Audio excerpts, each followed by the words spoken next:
welcome back to my channel. Kembali lagi bersama aku Nadia di sini.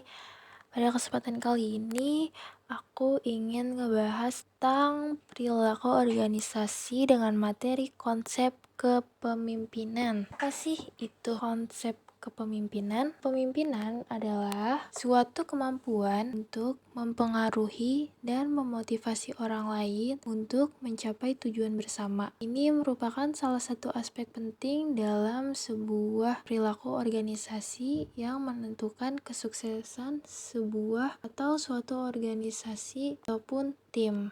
Nah, dalam sebuah kepemimpinan, kita harus mempunyai suatu kemampuan untuk mempengaruhi, yaitu pemimpin yang efektif mampu mempengaruhi bawahannya untuk bekerja dan mencapai tujuan organisasi. Selain kemampuan untuk mempengaruhi, sebagai seorang pemimpin, ia juga harus memiliki kemampuan memotivasi, yaitu pemimpin yang baik dapat memotivasi timnya untuk bekerja dengan antusias dan produktif. Selain mempengaruhi dan memotivasi, seorang pemimpin juga harus memiliki visi, yaitu pemimpin harus memiliki visi yang jelas dan dapat mengomunikasikannya dengan baik kepada pengikutnya. Di sini juga ada teori-teori kepemimpinan. Yang pertama ada teori sifat. Teori ini menyatakan bahwa pemimpin harus memiliki sifat atau karakteristik itu yang membuat mereka berbeda dari pengikut. Contohnya itu kayak sifat berani, kecerdasan yang melebihi dari pengikutnya, dan juga integritas. Selanjutnya ada teori perilaku. Teori perilaku ini berfokus pada perilaku pemimpin daripada sifat mereka. Nah, teori perilaku juga dibagi menjadi dua, yaitu ada kepemimpinan berorientasi tugas yang merupakan pemimpin lebih fokus pada penyelesaian tugas dan pencapaian tujuan. Yang kedua ada kepemimpinan berorientasi orang yang merupakan pemimpin lebih fokus pada kesejahteraan dan motivasi anggota timnya. Dan yang terakhir ada teori situasional yang merupakan teori yang menyatakan bahwa efektivitas kepemimpinan tergantung pada situasi tertentu. Salah satu model terkenal adalah model Adler yang mengklarifikasikan gaya kepemimpinan sebagai orientasi pada tugas atau hubungan dan mengaitkannya dengan situasi tertentu.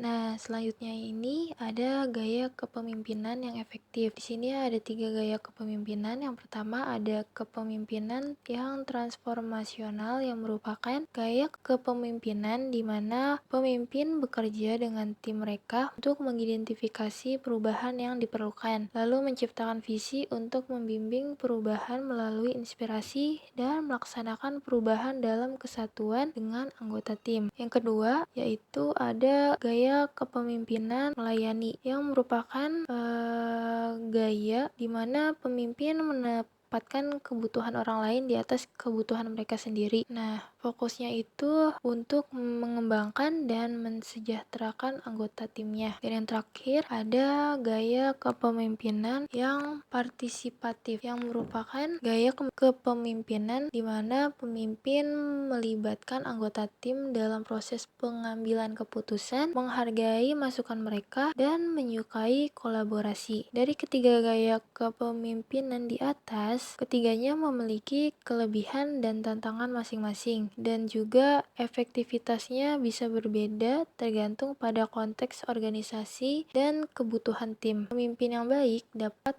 mampu menggabungkan elemen-elemen dari berbagai gaya kepemimpinan ini untuk menciptakan pendekatan yang sesuai dengan situasi dan tim mereka.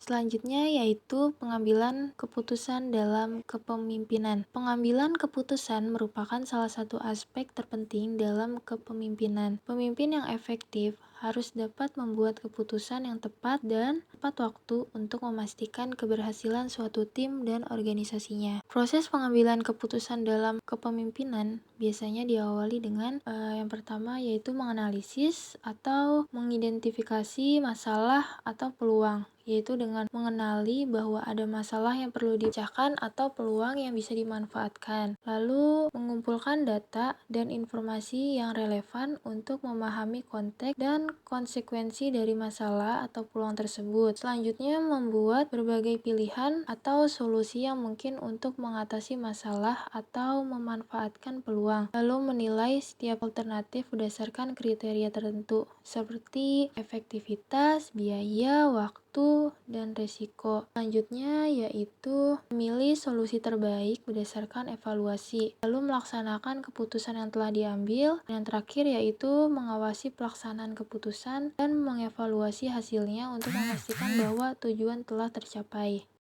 Selanjutnya, ada komunikasi dan motivasi dalam kepemimpinan. Komunikasi dan motivasi adalah dua aspek yang sangat penting dalam kepemimpinan. Kedua aspek ini sangat berkaitan dan memainkan peran krusial dalam mencapai keberhasilan organisasi dan kesejahteraan tim. Yang pertama ada komunikasi yang merupakan kemampuan yang sangat dibutuhkan dalam sebuah kepemimpinan.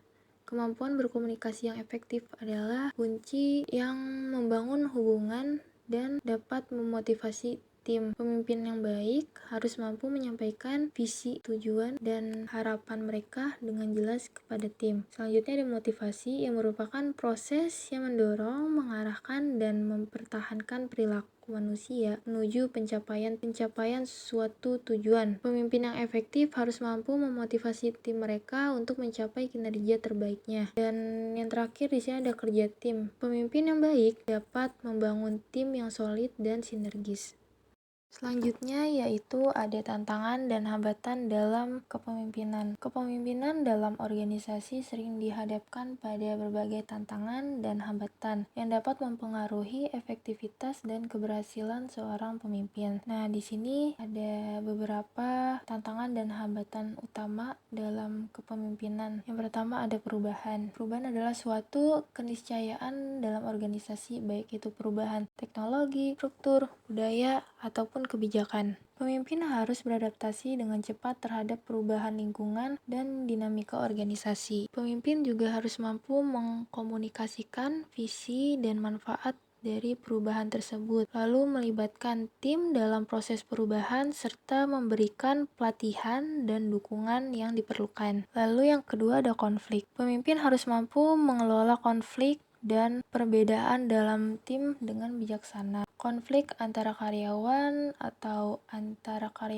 dan manajemen bisa mengganggu produktivitas dan harmonisnya sebuah tim. Pemimpin harus memiliki keterampilan mediasi, mendengarkan semua pihak yang terlibat, dan mencari solusi win-win untuk menyelesaikan konflik. Lalu yang terakhir ada stres. Pemimpin harus mengelola stres dengan baik, lalu mencari dukungan ketika diperlukan, dan menciptakan lingkungan kerja yang seimbang antara pekerjaan dan kehidupan pribadi. Jadi intinya, pemimpin harus memiliki keterampilan dan strategi yang tepat untuk mengatasi berbagai situasi yang kompleks dan dinamis. Dengan komunikasi yang baik, kemampuan memotivasi, pengambilan keputusan yang tepat, dan manajemen konflik yang efisien, pemimpin dapat membawa timnya dan organisasinya menuju kesuksesan. Dan yang terakhir yaitu kesimpulan dan saran dari materi perilaku organisasi tentang konsep kepemimpinan. Yang pertama di sini ada kesimpulan, yaitu kepemimpinan adalah faktor kunci dalam keberhasilan suatu organisasi. Pemimpin yang efektif harus mampu mempengaruhi, memotivasi, dan mengomunikasikan visinya dengan baik kepada para pengikutnya. Yang kedua ada saran, yaitu organisasi perlu investasikan dalam pengembangan kepemimpinan untuk mempersiapkan kepemimpinan masa depan yang visioner dan adaptif terhadap perubahan. Oke, sekian penyampaian materi dari saya tentang perilaku organisasi konsep kepemimpinan. Kurang lebihnya mohon maaf. Sampai ketemu di video selanjutnya.